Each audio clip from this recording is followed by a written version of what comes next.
after a bit of an extended absence. It's been an interesting couple of years. That's all I can say. The last video I made was, I think the raw footage was taken about 2 years ago now. I've had some health issues. I believe in my last videos I was recovering from a kidney issue. And then we bought a new house. As you can see, the garage is much expanded. I will take you a tour on the garage. I did a few things on the car when I could, but to shorten the story as much as I can, I'll give you a quick update. I suffered an injury where I lost feeling in my legs. I had some damage to my spine, and I was 15 months of physical rehab, during which I could not work on the car. And I have some raw footage from before, right before my injury, that I did not, haven't put a video out on yet. So I'm going to put that video out. I'm just going to give you kind of an overview of what's happened on the car in the interim, and then we'll go back to it. Yeah, it's been fun. Oh, and then I also had another emergency surgery from a bleeding ulcer at the end, just as I was about to go back to work. But I'm back to work now. I'm okay. And I decided to get back into, well, restoring the car and back to work so I can afford to, restore the car. As you can see, during this time, I've been eating well. The joys of being unable to move for several months. Well, I mean, literally when all you can do is sit in front of a TV and eat, I put on, about 30 pounds, which I'm hoping to get off. But anyway, you're not watching this for my story. You're watching this for the car. So, without further ado, first I'll walk you around the garage. Then I'll walk you around the car. Then I will show you the new parts that I managed to acquire. Probably not all in that order. And then the next video will be some of the old stuff I did from where I left off. I got the turtle deck on, you'll see that. I got the car more stripped and some sandblasting done, you'll see that. And yeah, I'll just give you a rundown, and then I'm gonna get back into this thing, and hopefully very soon I should be able to have it on the rotisserie and get the floors out and get all that done. So, without further ado, here comes a tour of my garage. So, as you can see, this garage is much bigger, as is, by the way, the compressor. The car has made some movement. So let's start out here with the garage. So this compressor is bigger than my previous one. It's 220 volt. I've hardwired it in. And it is, in fact, big enough, with the moisture trap on it and everything, it is, in fact, big enough that I can paint my car. I'm still going to do the primer with the epoxy that I got from Car Rep for sure, because Car Rep was nice enough to like my video, and they sent me some stuff. So the Car Rep primer for sure. And we're going to see if I get enough people watching the video, I might be able to even get the paint. And if I can get the paint, then I'm not going to change plan, because what I've seen of the paint, and I'll show you. I mean, it covered pretty good. I'm really pleased with the way the paint went on. You'll see more of that with the car later. The primer looks good. Anyway, sorry. So yeah, the Car Rep primer will be used for sure. The paint, like I say, if I can get enough traffic through the site, they might just decide to expand what they've provided, which would be awesome. Even if they don't, you know what? I like this stuff enough. I'll probably just buy it. Don't tell them that. No. So we will see how things go there. Toolbox is, well, I mean, I've shown you my toolbox before, right? I mean, I like things a certain way, and yeah, you get the idea. Anyways, the other thing I got, my old welder, I sold it at a yard sale for, I think, $100, which is about what I paid for it, because I managed to find this one, but it's miles, and I do mean miles, better than what the previous one was. The welds that I did with the previous welder compared to the welds I do with this one are night and day. And it's not that I've gotten better at welding, it's that the welder works better. So the original motor is here. It's still on its motor stand. This is something that changed with the, originally the plan was to use this motor, which has 9,700 original miles on it. And I got a head for it that I was going to do all the porting on. Well, I was going to have porting done. And I was going to turn this into, from a 948 into a 998 with the Cooper S pistons, the hot head, and some HS2 carbs as opposed to the H1 carbs that come stock. But then something else fell into my lap. This is a frozen 1275. So this 1275 will give me more horsepower, certainly more torque. I'm still going to have the head done, but I don't need to replace the head. I'm going to send this head to Calver Tuning in England, and they're going to do a stage 3, and I'll get a cam for it, and at the end of it, I'll be about 100 horse. And I think the most I could probably get out of this 9, even with taking it up to a 998, I don't think I'd get much above 60, 65 maybe. And that way too, I can keep the original motor with the original low miles on it, right? I have, in the time I've been away, done a little bit of sandblasting. This was the floor that came out of the car.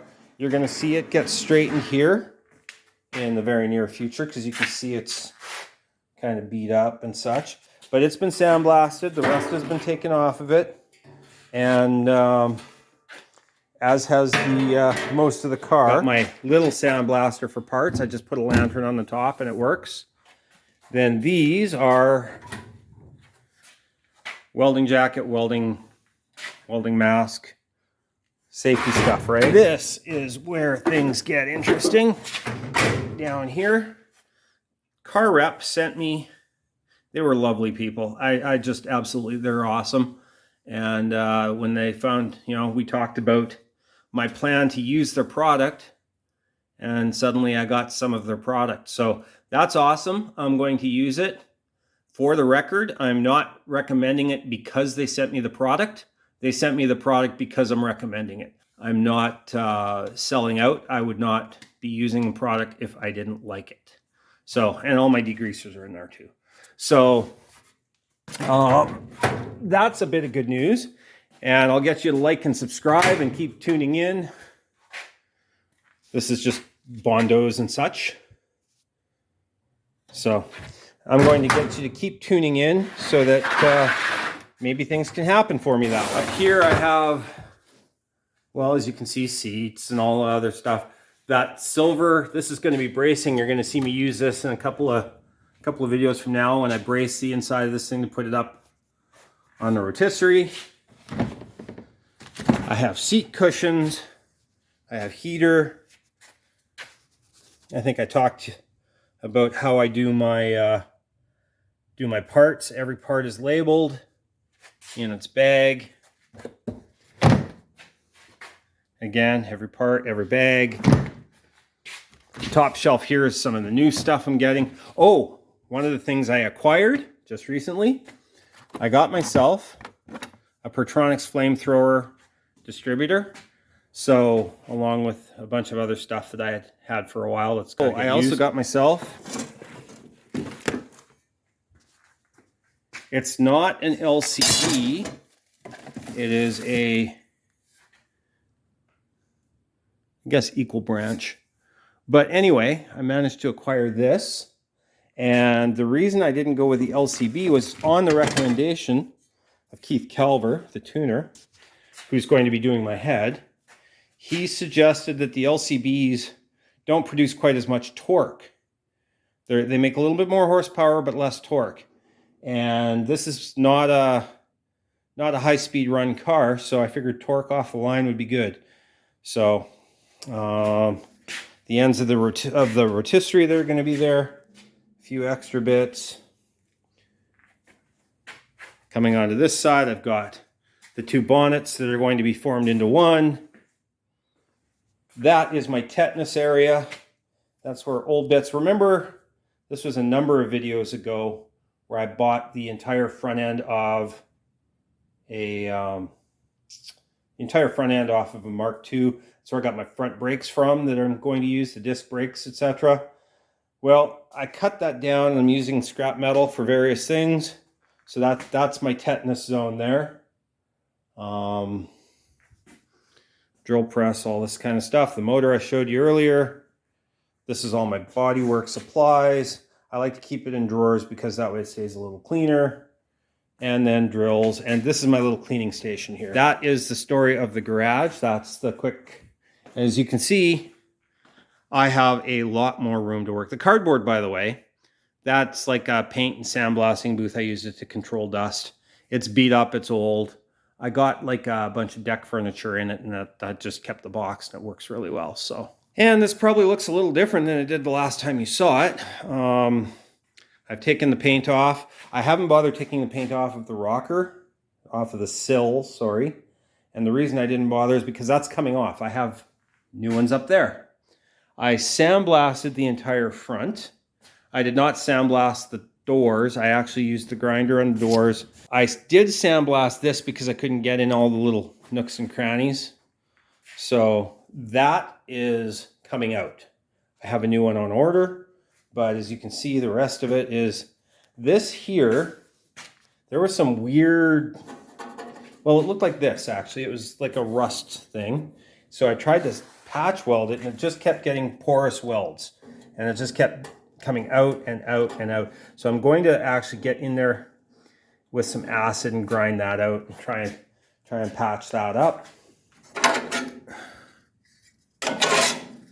You can see there that this is rusted through. I did not discover that until I sandblasted it. And it was on the other side as well. So I took some of the tetanus metal and I bent up a bracket, and that will go in there, and I'm going to slice along the top so it is flush. But the way this works, this actually folds over, so I can actually plug weld onto this and it'll be correct. But this I'm going to cut in flush. The other thing I have done is on the back, I had put in 2 captive nuts there and there for the license plate. Discovered the license plate hung down below. So I'm going to cut those out, and I drilled 4 holes. I'm going to put a piece, which I put the nuts on the back. It's going to go in here. And I'm going to put captive nuts in behind these 2 as well. And then I'm going to make a bracket that comes out where the license plate, but that way it will be proud enough that the license plate can hang down without damaging the bottom lip. This still needs some hammer work along here before I put the floor in. But as you can see, the turtle deck went in very nicely, and it came out very well. I still have to do where the rust was removed. I ordered some parts a while ago, which I'll go over with you from Ashley. First of all, his customer service was awesome, absolutely great, and the parts he sent me were also great. So I ordered the lowers here, the lower on both A-pillars, and the bits around the spring box. Although these ones look okay, I figure if I've got the floor off, I may as well do the spring boxes, and I ordered the spring boxes as well. If I'm going to have it apart, I may as well do them. So that is the plan with that.